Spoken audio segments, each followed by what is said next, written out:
I was a gourmet chef at 4 years old, or I pretended to be. I made burgers and tacos and candy bars for my family. I pretended. My favorite candy bar was the blue one. As a child, it seemed logical to me that a blue candy bar would taste even better than a regular one because it was my favorite color. Now, when I say blue candy bar, you have to understand that I don't mean a chocolate candy bar simply in a blue wrapper. I'm talking about a blue candy bar, okay? It was my imagination. I could make it however I wanted. I loved the blue one so much that I didn't share them with anybody.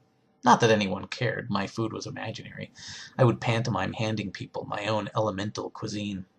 If someone were to pretend to take a candy bar from me and immediately bit into it, I would snatch it away from them in protest. Don't you know you're supposed to unwrap it first? If someone made this mistake frequently, I stopped offering them wrapped items and reevaluated my approach to feeding them. I wanted to make menus for everyone that would clarify which foods I knew about and whether or not they needed to be wrapped.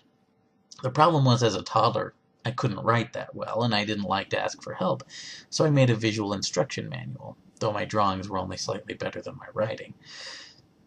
On December 8th, 1980, I was almost 5 years old, and I rarely shared my dream foods with others as I felt they just didn't get it around that time.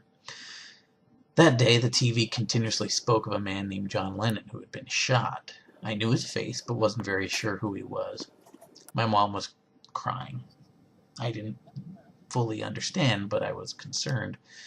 So naturally, I approached her on the couch and gave her one of my candy bars. This one is the blue kind, so it's the best kind.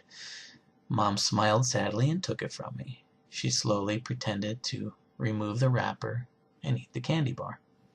Sure enough, it was blue and delicious. She seemed to like it. I don't know, I should ask her sometime. After that day, the kitchen closed and I never gave away my imaginary wares again. I had since learned to write my letters and my words.